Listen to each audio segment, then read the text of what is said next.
अस्सलाम वालेकुम। हम ए लेवल बिजनेस स्टडीज़ की कंप्लीट वीडियो सीरीज़ के साथ आपके सामने हाजिर हैं। यूनिट 3 को कंप्लीट कर रहे थे, उसका लास्ट चैप्टर है मार्केटिंग स्ट्रेटजी।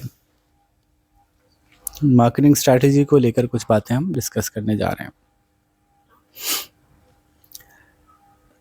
सबसे पहले तो मार्केटिंग प्लान का कंटेंट कुछ आपको याद होगा, बहुत सबलिमिनली इन्होंने लिख दिया। ये मार्केटिंग प्लान का कंटेंट है, ये कंटेंट चाहिए होगा हमें, ये हमारे लिए ज़रूरी है। मार्केटिंग प्लान का कंटेंट, और इसको आपको जहन में रखना है। सबसे पहले तो मार्केटिंग प्लान जब आप बनाते हैं है तो लॉजिकल, लेकिन ये सीक्वेंस जहन में होनी चाहिए, यूँ कहने के याद कर लें। तो मार्केटिंग प्लान में सबसे पहले पर्पस और मिशन लिखा जाता है कि इस प्लान को बनाने में हमारा क्या मकसद है, हासिल क्या करना चाहते हैं। फिर हम लिखते हैं सिचुएशनल एनालिसिस, अभी करंटली क्या हालात हैं, कोई चीज़ कितनी बिक रही है और लोग कैसे हैं और कितने सेगमेंट्स हैं और किस सेगमेंट पे किस तरह की, तो बड़ी डिटेल में होता है ये सिचुएशनल एनालिसिस। उस पर हम आते हैं और तफसील से। एक होता है हमारा मिशन, ये बिजनेस का मिशन होता है, जब शुरू में पहले हमने बताया था। फिर तीसरे नंबर पे आता है मार्केटिंग ऑब्जेक्टिव्स। अब मार्केटिंग का क्या ऑब्जेक्टिव है, क्या हासिल करना है, कि हाँ कहाँ पहुँचना है। दोनों में फ़र्क क्या है, पहले वाले में बिजनेस का मिशन था, दूसरे वाले में मार्केटिंग की तरफ से क्या मिशन है। फ़र्क बता पर समझ में आ रहा है, या एग्जाम्पल भी दूँ? जैसे कि बिज़नेस का मिशन है कि जी हम 200 स्टूडेंट्स कर लें। मार्केटिंग का मिशन होगा, ओके 200 स्टूडेंट करने हैं तो हम 50,000 लोगों का रीच कर सकें। तो है ना, दो अलग अलग तरह से लिखा जाएगा मिशन। मार्केटिंग वाले अपने हिसाब से अपना मिशन लिखेंगे और ऊपर वाला मिशन और बिजनेस मिशन होगा। फिर आगे आपका मार्केटिंग, जब ऑब्जेक्टिव आपने लिख दिया कि ये हासिल करना है, तो फिर आप बताते हैं कि मार्केटिंग स्ट्रेटजी क्या होगी, जिसको भी हम देखेंगे। चैप्टर का नाम ही मार्केटिंग स्ट्रेटजी है। उस मार्केटिंग स्ट्रेटजी के साथ लिखा जाता है मार्केटिंग मिक्स। मार्केटिंग मिक्स तो पता है, प्रोडक्ट, प्राइस, प्लेस, प्रमोशन। फिर लिखा जाता है मार्केटिंग बजट, और आखिर में एक एग्जीक्यूटिव समरी बनाई जाती है। एग्जीक्यूटिव समरी क्या होती है? पूरे प्लान को डिटेल में, डेप्थ में जानने की किसी को ज़रूरत ना हो, लेकिन इन जनरल वो जानना चाहता हो क्या कर रहे हैं, तो वो एक पेज पे पूरी इन्फॉर्मेशन मौजूद होनी चाहिए। इसको कहते हैं एग्जीक्यूटिव समरी। बहुत दफ़ा एग्जीक्यूटिव समरी रिपोर्ट के बिल्कुल शुरू में लगा दी जाती है कि भाई अगर आपके पास टाइम नहीं है रिपोर्ट पढ़ने का, तो खाली आप ये पेज ही पढ़ लें तो आपको काफ़ी इंसाइट्स मिल जाएंगी। ठीक है। अब मार्केटिंग स्ट्रैटेजी जो है वो एक कम्प्रीहेंसिव, बाकी चीज़ें बताने की ज़रूरत नहीं है, मार्केटिंग स्ट्रैटेजी पे मैं दोबारा आता हूँ। मार्केटिंग स्ट्रैटेजी जो है वो काफ़ी कम्प्रीहेंसिव सी बात करती है, जिसमें बताया जाता है कि इस प्रोडक्ट को जब आप मार्केट कर रहे हैं तो आप मास मार्केट करेंगे या निश मार्केट करेंगे, एग्जिस्टिंग कस्टमर पे कितना फोकस करेंगे, न्यू कस्टमर पे कितना फोकस करने जा रहे हैं, पास्ट के क्या ट्रेंड्स रहे हैं, फ्यूचर के क्या चीज़ें हम हासिल करने जा रहे हैं और वो कैसे हासिल करेंगे। अगर कोई नए सेगमेंट में एंटर हो रहे हैं तो क्या स्ट्रेटजी होगी, पहले किस तरह से करेंगे, फिर क्या करेंगे, फिर कैसे करेंगे। तो ये बड़ी डिटेल्ड बात होती है हमें मार्केटिंग स्ट्रेटजी बनाते वक्त। देखिए मार्केटिंग मिक्स तो आपको पता ही है।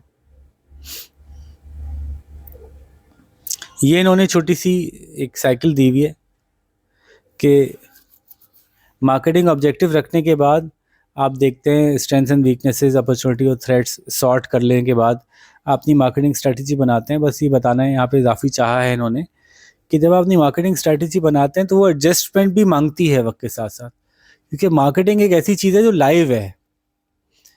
बिजनेस का ऑब्जेक्टिव क्या था? 200 बच्चे लाना, 200 स्टूडेंट लाना। आपने 50,000 को रीच करने के लिए अभी 10,000 रीच किए, तो आपके पास 20 भी नहीं आए। तो ये फीडबैक आना चाहिए सिस्टम में कि आपकी स्ट्रेटजी से 20 भी नहीं आए अभी तक, तो ये तो नहीं अचीव हो सकेगा। तो फिर आप एडजस्ट करें अपनी मार्केटिंग स्ट्रेटजी को। तो ये जो साइकिल के अंदर बीच में एक शॉर्टकट दिया हुआ है ना इन्होंने, ये दिखा रहा है कि आपने मार्केटिंग स्ट्रेटजी बनाई, स्ट्रेटजी को प्लान किया, फिर उसको इफेक्टिवली अप्लाई किया, तो फिर आपको रिव्यू भी करना होता है कि काम कैसा चल रहा है, क्या रिजल्ट्स आ रहे हैं। अगर रिजल्ट सही नहीं आ रहे तो रिवाइज करते हैं बातों का। तो ये यहाँ पे शॉर्ट होके वापस भी आती है। अब फिर किसी भी चीज़ की प्लानिंग की तरह से मार्केटिंग की प्लानिंग के क्या फ़ायदे हैं और क्या लिमिटेशंस हैं। हर चीज़ की प्लानिंग के जो फ़ायदे और लिमिटेशंस हैं, और मार्केटिंग के फ़ायदे और लिमिटेशंस भी वही हैं। प्लानिंग कर लेने से आपको इंसाइट्स मिल जाती हैं, आपको बजट एलोकेट हो जाता है, आप अपने अहदाफ के हिसाब से चलते हैं तो मोटिवेटेड होते हैं, आप ना मेजर कर सकते हैं अपने आप को कि आप कितना अच्छा सक्सीड कर रहे हैं या नहीं कर रहे। लेकिन जब भी प्लानिंग करते हैं तो वो कॉस्टली होती है, टाइम कंज्यूमिंग होती है, आपको बाउंड कर देती है, आप लिमिट से बाहर नहीं जा पा रहे होते। ये सारे मसाइल हैं। किसी भी चीज़ की प्लानिंग में जो मसाइल हैं वो मार्केटिंग की प्लानिंग के मसाइल में हैं। अच्छा, कुछ बातें ऐसी की हैं जो जो याद करने की ज़रूरत नहीं है, बस बनाते वक्त ध्यान में रखिएगा। मार्केटिंग स्ट्रेटजी में कंसिस्टेंसी चाहिए होती है, लॉजिकल बात है। कभी कुछ दिखा रहे हैं, कभी कुछ दिखा रहे हैं। आप ये देखिए ना, जैसे कि पेप्सी ने पिछले दिनों एक मार्केटिंग कैंपेन चलाई थी। एक टाइम पीरियड के लिए उन्होंने एक जैसा पूरा एक एनवायरनमेंट बनाया था, तभी लोगों के जहन में एक कमाल है यार का उन्होंने एक बनाया था ना, तो वो बार बार बार बार उसी को रिटरेट कर रहे थे, एक ख़ास कॉन्सेप्ट को। वो लोगों को जो है वो याद रह जाता है, उसके इम्पेक्ट आते हैं लोगों के ऊपर। ठीक है, तो सबसे पहले मार्केटिंग स्ट्रैटेजी के अंदर ये ध्यान में रखना है कि कंसिस्टेंसी चाहिए। जो आपका ब्रांड इमेज बना है वो brand image across the products same नज़र आ रहा हो। ठीक है, और जो आपके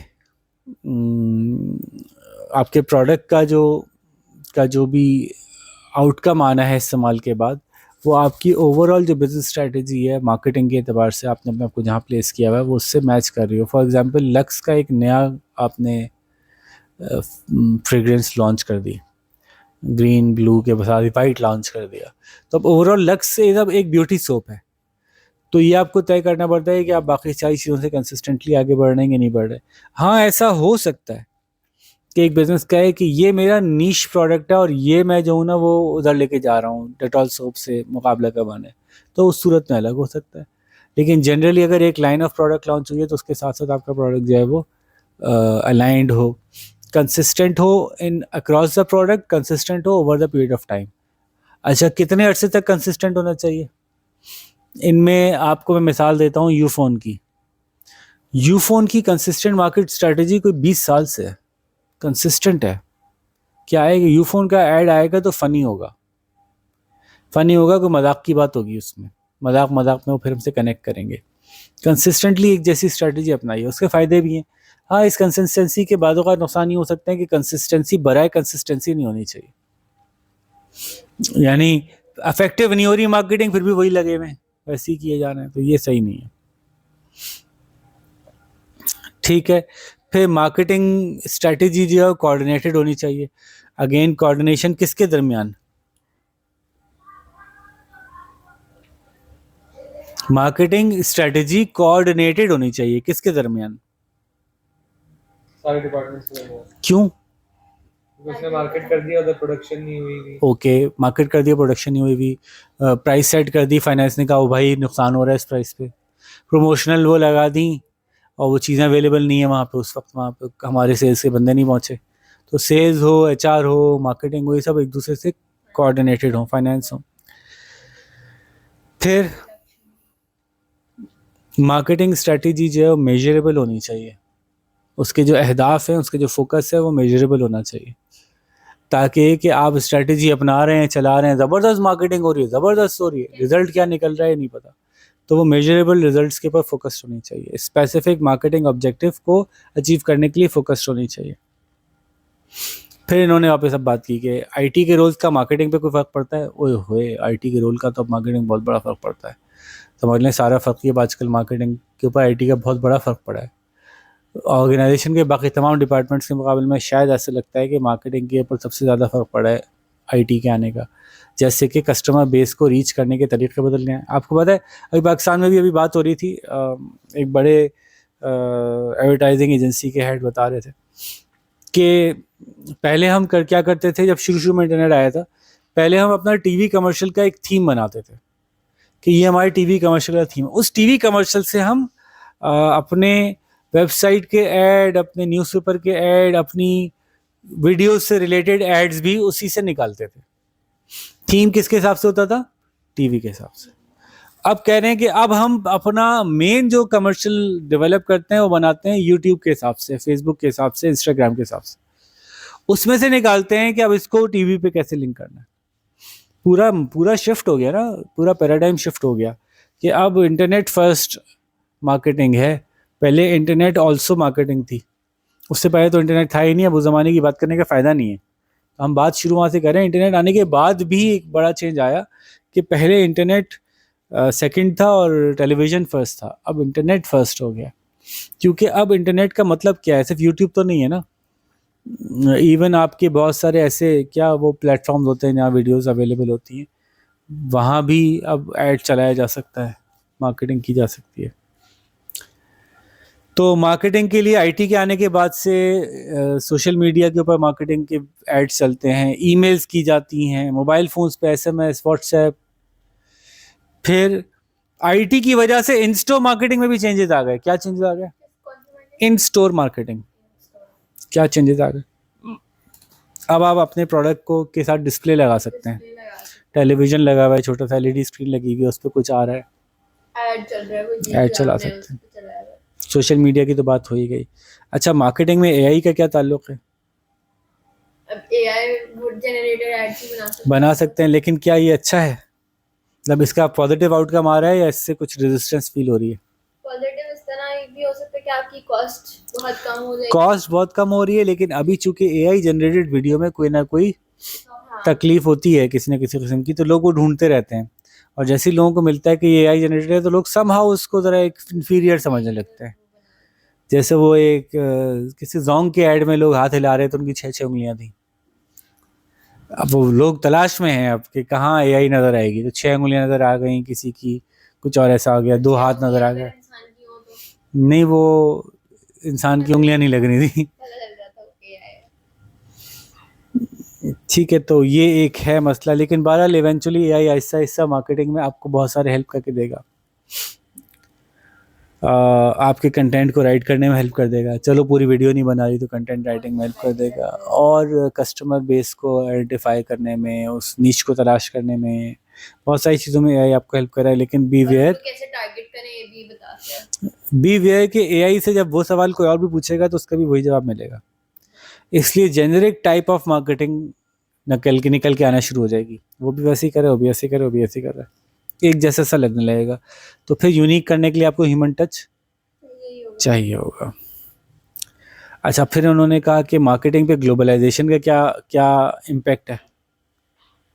ग्लोबलाइजेशन का ये है कि जब आप ग्लोबलाइजेशन के कई पहले तो एंगल्स हैं, उसको ज़रा जल्दी से समझ लेते हैं। ग्लोबलाइजेशन का एक एंगल ये है कि दो मुल्क एक दूसरे से कोऑर्डिनेट कोऑपरेट कर रहे हैं, तो ये भी ग्लोबलाइजेशन का एक इम्पैक्ट है, trade between two countries. Globalisation का एक एलिमेंट ये भी है कि पूरी दुनिया में आपकी एक्सेस हो गई। अगेन आईटी की वजह से ग्लोबलाइजेशन का एक नया ही इम्पैक्ट आ गया कि अब मैं अपना प्रोडक्ट पूरी दुनिया में बेच सकता हूँ। और आपको पता है कि जब दुनिया ट्रेड करने बैठी तो कुछ उन्होंने रूल्स ही बना लिए, तो पॉजिटिव है तो नेगेटिव भी हैं कुछ इश्यूज। हर चीज़ हर जगह बिक नहीं सकती, उनके अपने कवानीन हैं।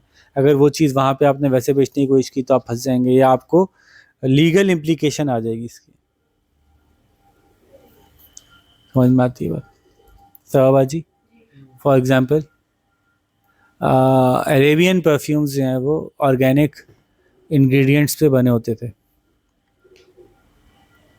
अरेबियन परफ्यूम्स ऑर्गेनिक इंग्रेडिएंट्स से मिलके बनते थे, और ऑर्गेनिक इंग्रेडिएंट्स का मसला ये है कि उनकी कॉन्सेंट्रेशन, उनकी रियल फार्मूलेशन बोतल के अंदर जाने के बाद वक्त के साथ साथ इवॉल्व होगी।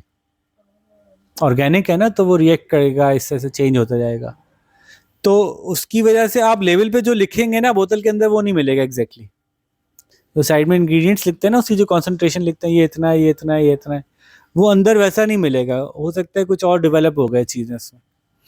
तो जब वो अरेबियन परफ्यूम्स को बेचने गए वेस्टर्न कंट्रीज़ में, तो वहाँ पे जो लेबलिंग की जो सख्ती थी कि लेबल पे जो लिखा हो एग्जैक्टली वही अंदर हो, वो प्रॉब्लम में आ गए।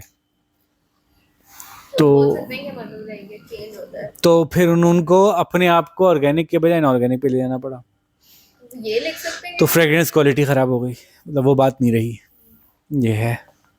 अब ग्लोबलाइजेशन की वजह से बाद अरेबियन परफ्यूम जो कि बड़े मशहूर थे अपनी स्पेसिफिक एक ख़ास तरह की स्मेल के मामले में, वो भी थोड़ी जेनरिक स्मेल की तरफ आ गए। एक और काम हुआ है, वर्ल्ड ट्रेड ऑर्गेनाइजेशन जब से बनी है, कि दुनिया में बहुत सारे मुल्कों ने ये कहा है कि जी हम इस बात पे एग्रीमेंट करते हैं कि कौन सा मुल्क किस चीज़ में स्पेशलाइज करने में प्रायोरिटी रखता है।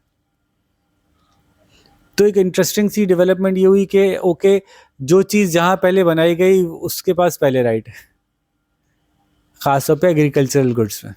सभी गंदम बनाएंगे फिर लड़ाई होती रहेगी, फिर गंदम में स्पेशलाइज किसको करवाएं? ठीक है, ओके, गंदम में लड़ाई कर लो, किसी चीज़ में कोई फैसला हो सकता है। तो वो चीज़ें जो ह्यूमंस ने डेवलप की थोड़ा over the period of time, जो कि हमें रिसेंट रिकॉर्ड में हिस्ट्री मौजूद है, उनको हम प्रूव कर सकते हैं। ये पहले हमारे यहाँ था, पाकिस्तानी आम के नाम से एक ब्रांड है, एक प्रोडक्ट है, अब वो हम ही बेच सकते हैं फिर दुनिया में, इंटरनेशनल मार्केट में। पाकिस्तानी आम, कोई और मुल्क अपने नाम से पाकिस्तानी आम नहीं बेच सकता। ठीक है, ये समझ में आ गई बात, सही है। अब हमने कहा बासमती राइस, इंडिया ने कहा हमारे पास भी बासमती राइस। ने कहा नहीं, ये ब्रांड नेम पाकिस्तान को मिलेगा। ये जेनेरिक ब्रांड नेम, जेनेरिक भी ब्रांड नेम एक तरह से हो गया, ये जेनेरिक नेम जो है पाकिस्तान को मिलेगा। पाकिस्तान में बासमती राइस डेवलप हुआ। इंडिया ने कहा नहीं, इंडिया में बासमती राइस डेवलप हुआ। पाकिस्तान ने कहा फिर तो हर चीज़ जो पाकिस्तान में बनी पहले इंडिया में बनी, मतलब पाकिस्तान खुद पहले इंडिया में था। तो आपको रीजनली डिफाइन करना पड़ेगा। अगर तो इस इलाके में पहले बनी थी, तो फिर अगर वो इलाका पाकिस्तान में, तो पाकिस्तान को पहले बेचने का राइट मिलेगा। तो बासमती राइस में हमने बड़ी मुश्किल से जंग जीती, इंटरनेशनल कानून की जंग हुई बाकायदा कि बासमती राइस कौन अपना नाम लगाएगा कि हमारा राइस बासमती राइस है, वरना हमें कहना पड़ता पाकिस्तानी राइस। वो कहते इंडियन राइस, या वो कहते बासमती राइस, हम कहते पाकिस्तानी राइस। बासमती, हम बासमती कहते हैं, बास कहते हैं, हाँ, वो इंडियन कहते हैं।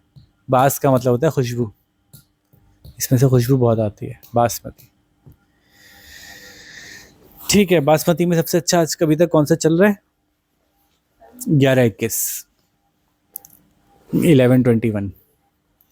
उसके अलावा दूसरा जो मशहूर है, 11-21 लंबा सबसे ज़्यादा है, और दूसरा जो मशहूर है वो सुपर कर्नल है। सुपर कर्नल, बासमती राइस, ये दो मशहूर टाइप ऑफ राइस हैं। तो बहुत सारे राइस के किस्में हैं। ठीक है, तो इंटरनेशनली जब दुनिया के साथ ग्लोबलाइज हुए, तो हमें कुछ, हमारे लिए कुछ दुनिया के पॉजिटिव दरवाजे भी खुले और कुछ हमें मुश्किलात भी पेश आई। एक मुश्किल ये भी तो पेश आई होगी कि हमारे कंपेटिटर्स बढ़ गए, हमें भी तो बाहर से फिर मुकाबला करना है। अब वो मार्केटिंग का बजट जो कि यूनिलीवर लेके आएगा, वो हमारा लोकल प्रोड्यूसर कैसे उससे मीट करेगा? तो बाहर इन्होंने जो इम्प्लीकेशन लिखी कि greater opportunities for selling goods हैं, ग्लोबल मार्केटिंग स्ट्रेटजी एक बनाई जाती है, पूरी दुनिया पर अप्लाई हो जाती है। फिर इसमें रुकावटें हैं, जो फ्रांस के हिसाब से मार्केटिंग स्ट्रेटजी बनाई पाकिस्तान पे लगा सकते हैं, सऊदी अरब पे लगा सकते हैं। मसाइल है ना उनके यहाँ जो मॉडेस्टी के इश्यूज़ हैं, वही मसला है। फिर उनके यहाँ जिस चीज़ को प्रायोरिटी की दी जाती है, हमारे यहाँ उस चीज़ को नहीं दी जाती, तो उसके हिसाब से उनको एक नहीं चला सकेंगे। बाहर बहुत सी ब्रांड्स कम से कम ग्लोबल सतह पे अगर देखें तो वेस्टर्न कंट्रीज एक दूसरे के साथ तो सिमिलर चला लेते हैं। रॉ मटेरियल के हिसाब से आसानी हो गई, मर्जर्स टेक ओवर्स के बाद ब्रांड इमेज बहुत स्ट्रांग हो गया, हम फलानी ब्रांड को अपने मुल्क में ले आए, उसकी वजह से हमारी स्ट्रेंथ बढ़ गई। लेकिन साथ साथ कंपटीशन बढ़ गया और बहुत सा लोकल कारोबार बाहर निकल गया, मतलब पैसे लोकल आने थे, चाइना की कंपनियों को जा रहे हैं। छोटी छोटी चीज़ें जो पहले लोकल प्रोड्यूसर बेचता था वो उनके पास चला गया। तो बाहर इंटरनेशनल सेक्टर के आने से मार्केटिंग के एंगल से भी हम देखें तो कुछ मज़े भी आए हैं और कुछ मुश्किलात भी पेश आई हैं।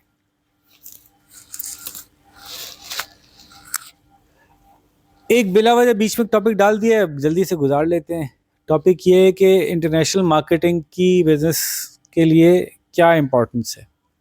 तो अभी हमने पीछे डिस्कस कर लिया कि अगर लोकल मार्केट सैचुरेट हो जाए तो इंटरनेशनल मार्केट बहुत अच्छा आपको दे सकती है, बाहर ज़्यादा प्रॉफिट मिल सकता है। ख़ासतौर पे हम जैसे डेवलपिंग कंट्रीज़ में लोग अच्छे प्रोडक्ट के लिए अच्छे पैसे देने के लिए तैयार होते हैं। इंटरनेशनली ग्लोबली ऐसी जॉब्स जो अट्रैक्टिव जॉब्स हैं, इसके पैसे ज़्यादा मिलते हैं और घर बैठे कर सकते हैं। वर्क फ्रॉम होम जॉब्स में से एक इंटरेस्टिंग जॉब है, वो है फ्यूनरल मैनेजर, फ्यूनरल प्लानर। तो फ्यूनरल प्लानर अच्छा कोई मिल जाए, वो बंदे को वहीं पे हायर करके वहीं भेज दे, लेकिन कस्टमर से कांटेक्ट करना, उससे बुक करवाना, उसका प्लान करना, उसको डिज़ाइन करना, उसका ऑप्शंस शो करना कि किस ताबूत में लेके जाएंगे. Funeral is expensive in that country, specially in the western countries. Expensive काम है. तो इस पे आपको अच्छे खासे पैसे मिल जाते हैं. साल के जो है वो $1 लाख तक आराम से बना सकते हैं आप घर बैठ के. लेकिन उसके लिए आप उनका कल्चर थोड़ा सा पता होना चाहिए. फ्यूनरल लोग कैसे मनाते हैं, हम जैसे मना रहे हैं वैसे नहीं मना रहे, तो मसला होगा. ठीक है, तो अपॉर्चुनिटीज़ जो हैं वो आपको बहुत सारी मिल जाती हैं. स्प्रेडिंग रिस्क का क्या मतलब हुआ? डाइवर्सिफाई हो जाता है रिस्क. एक मार्केट नहीं चली तो एक नहीं चली दूसरी चल गई. और कुछ लीगल डिफरेंसेस होते हैं, इसकी वजह से अपॉर्चुनिटी भी खड़ी हो जाती है, मिल जाती है. यहाँ वो नहीं कर सकते थे, वहाँ तो कर सकते थे. ठीक है, पाकिस्तान में एक ब्रांड है जो कि अल्कोहल बनाती है. अब पाकिस्तान में बेचने मुश्किल होती है उसको, बाहर आराम से बेच लेती है. ठीक है. अच्छा जी, अब ये सवाल है कि इंटरनेशनल मार्केट कैसे सेलेक्ट की जाए, कौन सी मार्केट में एंटर हुआ जाए. इसके लिए आप क्या करेंगे? सोच के बताएं. ये बिल्कुल सही सवाल है. ये आप अपने तौर पे सोच लें. R&D तो बहुत बड़ा जुमला हो गया ना, उसमें सभी खत्म हो गया, जवाब खत्म हो गया. R&D जवाब खत्म, इसमें सब कवर हो गया. लेकिन थोड़ा अगर डेप्थ में जाएं तो आप सोचें कि आपको इंटरनेशनल मार्केट में जाने के लिए 2-3 चीज़ें देखनी है. सबसे पहले कौन से मुल्क में जाना है, कौन सा प्रोडक्ट लेके जाना है. ये दो तो मोस्ट. किसी ऐसी करीब की या किसी ऐसी जगह पे जहाँ पे बेनिफिट ज्यादा. कौन सा प्रोडक्ट कौन सा मुल्क, कौन सा प्रोडक्ट कौन सा मुल्क, इसका ना एक एंगल है, मतलब इसका एक कॉम्बिनेशन है. हर प्रोडक्ट हर मुल्क में तो नहीं चलेगा. आपने तो पहले देखना है कि हमारी स्ट्रेंथ क्या है, हम कौन सा प्रोडक्ट ज़्यादा अच्छा बना सकते हैं. आपने कहा ये बहुत अच्छा बना सकते हैं. अच्छा, ये कहाँ ज़्यादा अच्छा बिकता है, यहाँ ज़्यादा मार्केट है, क्या मैं वहाँ पहुँच सकता हूँ. तीसरा सवाल, क्या वो मार्केट मैंने देख लिया, मेरा प्रोडक्ट बहुत अच्छा है, मैं देख लिया वहाँ पे इसके बड़े पैसे लगते हैं. अब मैं पूछ रहा हूँ क्या मैं वहाँ पहुँचा सकता हूँ प्रोडक्ट, क्या मेरे पास एक्सेस है उस मार्केट की. तो फिर ये तीसरा सवाल बनता है कि मार्केट की एक्सेस आपकी कैसी है. इन्होंने अपनी तो एक लिस्ट दी हुई है, मैं अपने तो एक लिस्ट बता रहा हूँ कि इस तरह से चला जाएगा. ठीक है, तो आपने देख लिया कि जी हाँ मेरी एक्सेस में भी है. बहुत दफ़ा बहुत लुक्रेटिव मार्केट होगी लेकिन आपकी एक्सेस में नहीं होगी, आप नहीं पहुँच सकते वहाँ पे. तो जैसे कोई मिसाल दें, कोई मार्केट जहाँ पे आपका पहुँचना थोड़ा मुश्किल हो, थोड़ा सा मुश्किल होने तो बताएं. नहीं, साउथ कोरिया, जापान, यहाँ आपके लिए थोड़ी सी मुश्किल है. लैंग्वेज बैरियर है, कल्चर बैरियर है, उसको अंडरस्टैंड करना, वहाँ तक पहुँचाना थोड़ा मुश्किल है. उनके फिर लॉज डिफरेंट है हमसे, डायनेमिक्स अलग हैं. नहीं, चाइना से तो हम हमेशा उठाएंगे ना, वहाँ को बचाएंगे क्यों. चाइना ही से तो ले रहे हैं, बाड़े से दूध लेके आएंगे ना, दूध बाड़े वाले को क्यों देंगे. तो हमारे लिए इंग्लिश स्पीकिंग कंट्रीज थोड़े से आसान है क्योंकि वो लैंग्वेज थोड़ा सिमिलर है. कुछ हमने उनका मटेरियल भी पढ़ा हुआ है, कुछ हमने उनके कहानियाँ ही पढ़ी हुई हैं, मूवीज़ भी देखी हुई हैं, तो कुछ उनके कल्चर से हमारी फेमिलियरिटी है. तो हम जब उनके लिए कोई स्ट्रेटजी बनाते हैं तो देना था भाई पीछे वाली, जब उनके लिए स्ट्रेटजी बनाते हैं तो हम कुछ समझ, हमें लगता है कि हाँ हम कुछ ग्रिप में है मामला हमारे. इवन आप फ्रांस के लिए बनाने जाएंगे तो आपको मुश्किल होगी. एक तो लैंग्वेज का इशू है ही, कल्चरल इशू भी है ना. फ्रांस के कल्चर को हम इतनी अच्छी तरह से नहीं जानते जितने हम इंग्लैंड के कल्चर को जानते हैं, क्योंकि इंग्लैंड ने हम पे राज किया. तो बहरहाल ये कुछ मैं बता ही रहा था कि मुख्तलिफ मुल्कों में एंटर होने से आपको एडिशनली कुछ कवानीन की तब्दीली की वजह से फ़ायदा होता है. तो आप ये है जो प्रोसेस है आपका न्यू मार्केट सिलेक्शन का, उसमें आप सबसे पहले अपने आप को देखते हैं, अपने प्रोडक्ट देखते हैं, मार्केट कहाँ कौन सी है जहाँ पे ज़्यादा अच्छा बिक सकता है वो देखते हैं. फिर ये देखते हैं कि क्या आपकी कितनी पॉसिबिलिटी है कि आप वहाँ तक पहुँच सकेंगे. और फिर आप उसमें टेस्ट मार्केट करके देख सकते हैं. आज की दुनिया में कर सकते हैं. कैसे कर सकते हैं, फटाफट बताएं. दोबारा शुरू से. आप इंटरनेशनल मार्केट में आपने सेलेक्ट कर लिया क्या प्रोडक्ट बनाना है, कहाँ बेचना है, और आपने देख लिया मेरी एक्सेस भी है. अब आप प्रोडक्ट की इंटरनेशनल मार्केट में भी टेस्ट मार्केट कर सकते हैं. टेस्ट मार्केट तो एक बड़ा मतलब आप किसी ऐसी मार्केट में बेचने के लिए आपके पास कई रास्ते हैं. सबसे पहले तो आप देखते हैं कि वहाँ कोई आपका जानने वाला है. ठीक है, उसके थ्रू आप इनिशियली कुछ ट्रेड करके देखते हैं उसके जानने वालों को. जैसे हमें अमेरिका में करते हैं ना लोग, अमेरिका में लोग कपड़े भेजते हैं मुख्तलिफ लोगों को कि किसी को पसंद आ जाए तो बेच देते हैं उसको. उससे आपको अंदाज़ा हो जाता है कि आपका कितना है दम प्रोडक्ट में। तो ये एक तरीका है कि आपने रिलेटिव्स के थ्रू, अपने जानने वालों के थ्रू वहाँ पे सेल करके देखें।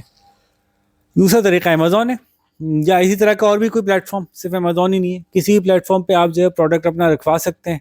खर्चा है उसका, लेकिन उतना खर्चा नहीं है कि आप फुल फ्लेजेडली पूरा बिजनेस पूरी तरह से लॉन्च कर दें और फिर आप कहें कि ये नहीं चल रहा। ठीक है। तीसरा रास्ता ये कि आप खुद पहुंच जाए, कोई ऐसा आपके पास इतनी फैसिलिटी है, इतना आपके पास ट्रैवल एक्सपीरियंस है, पैसा है, जिसको कि लेकर आप खुद पहुंच के कुछ मुलाकातें कर सकते हैं, उन चीज़ें लोगों को बेच सकते हैं, तो आप खुद पहुंच जाएं। तो ये फैसला करने के स्टेप्स हैं कि मैं कौन सी इंटरनेशनल मार्केट में जाना मेरे लिए बेहतर है। अब आजकल एक नया कॉन्सेप्ट आ गया है ड्रॉप शिपिंग का।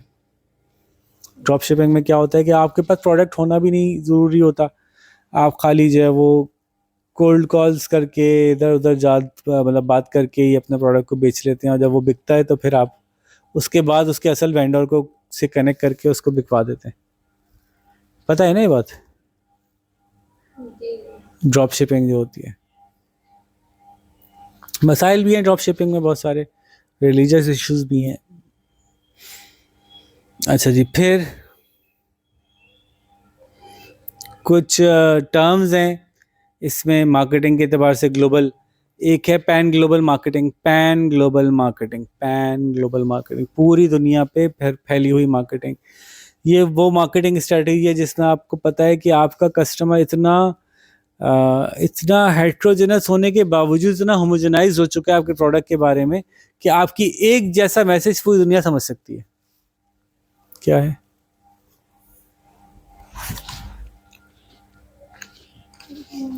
बात समझ आई? कि प्रोडक्ट की एग्जांपल लें, कोक, कोई ऐड उसका कोई है ध्यान? पैन ग्लोबल मार्केटिंग, एक मार्केटिंग कैंपेन चलाएं, पूरी दुनिया एक जैसा अंडरस्टैंड करेगी उसको।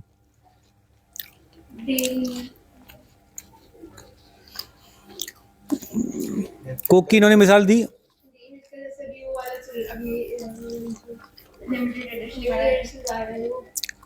डेयरी मिल्क का लिमिटेड एडिशन पूरी दुनिया में चल रहा है।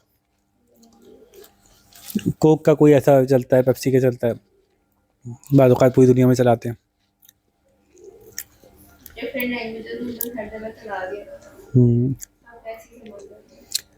ठीक है, सही है। तो पैन ग्लोबल का फ़ायदा क्या होता है? Cost cutting. और एक ही कंपनी सब जगह चल गई, कॉस्ट कटिंग, शेयर हो गई। और अब देखो ना, किसी ने अगर यूट्यूब पे चला दिया तो पाकिस्तानी भी यूट्यूब देख रहा है और अंग्रेज भी देख, सब जगह सबके लिए चल गया, एक यूट्यूब सबके काम आ गया। और को फायदा है, ग्लोबली लोग ना एक दूसरे से कनेक्टेड फील करते हैं ब्रांड्स की मदद से, कि अरे तुम भी गैलेक्सी टैब S10 यूज़ करते हो, मैं भी गैलेक्सी टैब S10 यूज़ करता हूँ। तो वो सिमिलर सी मार्केटिंग जो है ना, सिमिलर सी वाइब्स क्रिएट करती है, लोगों को भी उसमें अपनी एक फीलिंग ऑफ अटैचमेंट महसूस होती है, तो लोग उस लॉयल्टी बढ़ जाती है आपकी, आप बिगर कम्युनिटी का हिस्सा बनते हैं, महसूस करते हैं अपने आप को, आपकी ब्रांड से लॉयल्टी बढ़ जाती है। नुकसान है कोई इसका पैन ग्लोबल का? अगर लोग कनेक्ट नहीं हुए तो हर स्ट्रेटेजी, हर मार्केटिंग कैंपेन पैन ग्लोबल नहीं हो सकेगी, क्योंकि आपने ऐसी मार्केटिंग कैंपेन हर वक्त बनाना पॉसिबल नहीं है जो हर कल्चर में एक जैसे अप्रिशिएट की जाए।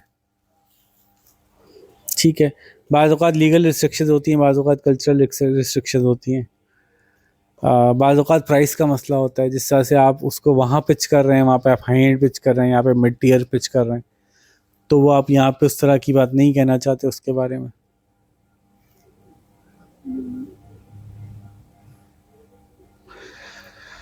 अच्छा जी, ग्लोबल लोकल स्ट्रेटेजी, इसको आप ग्लोकल भी कह सकते हैं। ग्लोबल लोकल स्ट्रेटेजी क्या मतलब हुआ, इसको जरा समझाएं, सोचें। एक ही स्ट्रेटजी ग्लोबल आइसक्रीम है, लोकल आप चेंज ग्लोबल फ्लेवर्स भी देती है, लेकिन हर मुल्क में कुछ उसके स्पेसिफिक लोकल फ्लेवर्स भी हैं। शायद एग्जांपल नीचे दी हुई है, कहीं देंगे कि वो मैकडॉनल्ड्स इंडोनेशिया के मलेशिया के अंदर कुछ ऐसी चीजें मिलती हैं जो कि पूरी दुनिया में कहीं और नहीं मिलती। और Specific. जैसे इंडिया में वो वो टिक्की आलू टिक्की वगैरह बर्गर भी देते हैं वो लोग इंडिया में। ठीक है, मैकडोनल्ड्स हो गया, बास्किन रॉबिन्स हो गया, तो वो हर मुल्क के हिसाब से अडेप्ट करके वो करते हैं। आइसक्रीम तो it's a global brand with a local touch. तो जो ग्लोबल फ्लेवर आपका वो हो गया, सबवे नहीं है? सबवे में चिकन टिक्का जी। सबसे ज्यादा खाया जाने वाला फ्लेवर, चिकन टिक्का। बल्कि तो रिवर्स इफेक्ट हुआ उसका, पता है आपको? ये ग्लोबल चला गया। चिकन टिक्का चला गया। हाँ, चिकन टिक्का बाहर चला गया। चिकन टिक्का बाहर नहीं होता। नहीं ना, कौन खाता होगा चिकन टिक्का? चिकन टिक्का सोचो ना, टिक्का उर्दू नाम है। देसी नाम है। बारबेक्यू फ्लेवर्स के अंदर तो होता ही है। हाँ, लेकिन चिकन टिक्का एग्जैक्टली बाहर चला गया, चिकन टिक्का। हाँ, एक फहीता होता होगा बाहर। लेकिन फहीता में बारबेक्यू वाला नहीं हो ना, मिर्चों वाला। वही ना चिकन टिक्का। ठीक है जी, तो लोकल होने से फ़ायदा, ये बड़ा अच्छा फ़ायदा है लोकल मार्केट में तो, कि लोगों को ये फील आता है कि वो बड़ी ब्रांड है और अपने से करीब चीज़ें मिल जाती हैं जो उनको टेस्ट में पसंद होती है। लेकिन लोकल होने का कोई नुकसान भी है? इसका लोकल होने का नुकसान है क्या? कि हो सकता है लोगों को आपकी ग्लोबल ब्रांड की वजह से पसंद आया था। उस स्पेसिफिक प्रोडक्ट की मार्केटिंग अलग से बनेगी, फिर आपका दबा खर्चा बढ़ेगा। इकोनॉमी ऑफ स्केल में वो नहीं शामिल हो सकेगा। एक प्रोडक्ट है, उसमें आपने सोचा कि जी ये तो पूरी दुनिया में बनता है, उसके हिसाब से प्रोक्योरमेंट हो रही है, इसकी तो नहीं हो सकेगी, तो इसकी कॉस्ट भी थोड़ी ज़्यादा आएगी फिर। लेकिन जो लोकल होगा तो लोकल लोग महसूस करेंगे कि ये तो लोकल है, इसको सस्ता होना चाहिए। तो ये कुछ कॉन्फ्लिक्ट्स इसमें आ सकते हैं।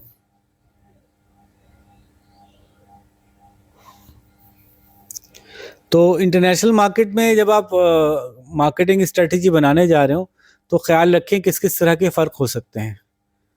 इकोनॉमिक और सोशल डिफरेंसेस हो सकते हैं, लीगल डिफरेंसेस हो सकते हैं, कल्चरल डिफरेंसेस हो सकते हैं, बिजनेस प्रैक्टिसेस के डिफरेंसेस हो सकते हैं।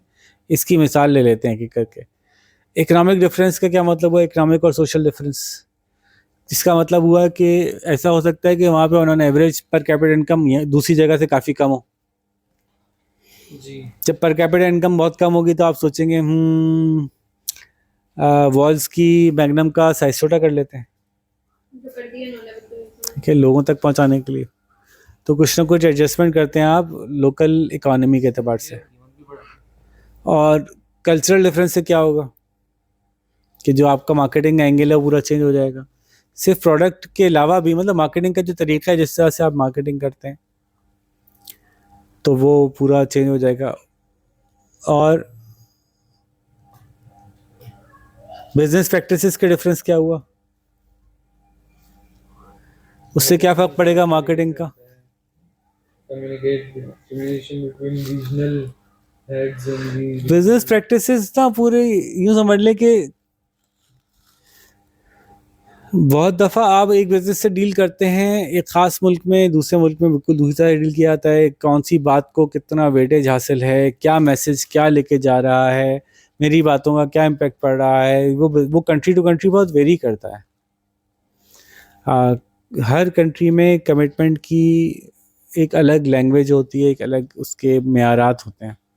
वो एक बता रहा था शख्स कि मेरी शादी जो है, मेरी बीवी जो है वो मैक्सिकन है और मैं जो हूँ अमेरिकन हूँ, और हमारे जब बच्चे की बर्थडे पार्टी होती है वो 2 दफ़ा मनानी पड़ती है। उनके कैलेंडर अलग है। क्योंकि मेरे अम्मी अब्बू आते हैं 5 बजे शाम के खाने पे और इसके अम्मी अब्बू आते हैं 10 बजे शाम के खाने पे। तब मैं इसके अम्मी अब्बू को अगर 10 बजे, अपने अम्मी अब्बू को 10 बजे डालूंगा, उनके तो सोने का टाइम गुजर चुका होगा। और इसके अम्मी अब्बू 5 बजे आ नहीं सकते, 5 बजे बुलाएंगे तो 10 बजे ही आएंगे, उससे पहले वो लोग नहीं आते। तो हम 2 पार्टीज होल्ड करते हैं। ऐसे ही जैसे बता रहा हूँ कि culture to culture, country to country life practices इतनी मुख्तलिफ हैं, बिजनेस प्रैक्टिसेस ही मुख्तलिफ होती हैं। तो उसके हिसाब से जो है आपको ख्याल रखना है कि स्ट्रेटजी में क्या डिफरेंस आने वाला है।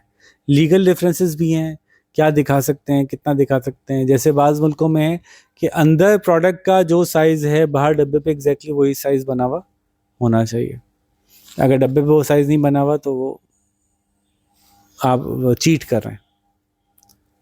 तो प्रोडक्ट रिप्रेजेंटेशन अगर डब्बे के ऊपर होगी तो बिल्कुल उसी साइज़ की होगी जिस साइज़ का एक्चुअल प्रोडक्ट है। ठीक है जी। तो इन सब का ख्याल रखा जाएगा कि जो जो डिफरेंसेस एग्जिस्ट करते हैं उन सब डिफरेंसेस को जो है वो हम ख्याल रखते हुए आगे चलें। इंटरनेशनल मार्केट पे काफ़ी फोकस कर रहा है पूरा चैप्टर बिजनेस स्ट्रेटेजी का। अच्छा, अब एक और ऑप्शन है प्रोडक्ट एक्सपोर्ट करने के लिए।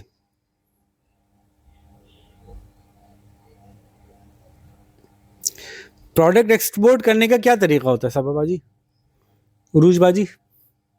मुझे यहाँ से ग्लास फ्रेम्स एक्सपोर्ट करने, क्या क्या बिजनेस मॉडल हो सकता है? एक बिजनेस मॉडल तो ये हो सकता है कि अमेज़ॉन पे एक स्टोर बनाऊं अपने नाम से, ठीक है, Farrukh glass store, Farrukh frame store, और अमेज़ॉन पे बेचूं, हम चाइना से बनवाऊं, शिप करवाऊं अमेरिका में और वहाँ पे बिकते रहें। एक हो सकता है मैं वहाँ पे किसी लोकल अच्छी जगह पे किसी स्टोर में अपनी दुकान बना लूँ, अमेरिका में किसी मॉल में कहीं अपनी ब्रांड लॉन्च करूँ और उस ब्रांड को बेचूँ। ये हो सकता है। ऐसा हो सकता है कि अमेरिका में कोई बड़ा फ्रेम्स की ब्रांड हो, उसको अप्रोच करूँ, बोलूँ आप मेरे फ्रेम खरीद लो, मेरे नाम से अपनी दुकान पे रख दो। होता है ना बहुत सी दुकानों पे, वहाँ पे कैट के शूज़ भी मिल जाते हैं बाटा पे।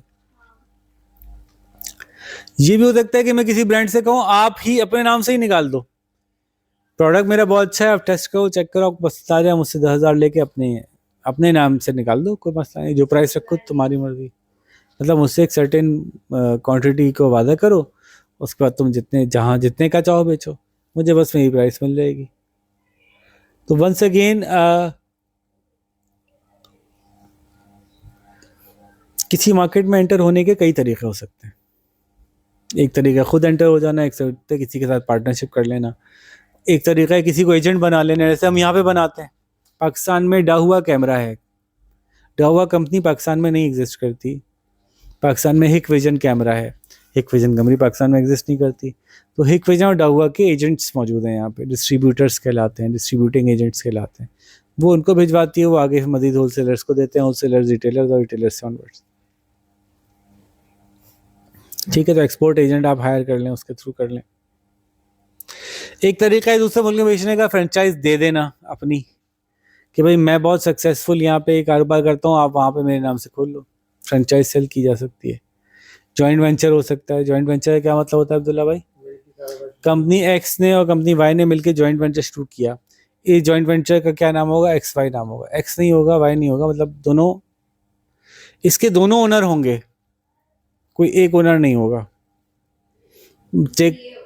टेक ओवर के केस में क्या होगा कि टेक ओवर में एक ओनर बन जाएंगे ना, दोनों को मिला के, या मर्जर के केस में दोनों मिलके एक हो जाएंगे। लेकिन जॉइंट वेंचर का मतलब है कंपनी ए अपनी जगह मौजूद है, वो अलग कारोबार करती है, कंपनी बी अपनी जगह मौजूद करती है, वो अलग कारोबार करती है, एक नया कारोबार बनेगा जो कि, ठीक है, जॉइंट वेंचर। लाइसेंसिंग थोड़ा सा फर्क हो गया, लाइसेंसिंग में ज़्यादा इंटेलेक्चुअल प्रॉपर्टी टाइप की चीज़ होगी।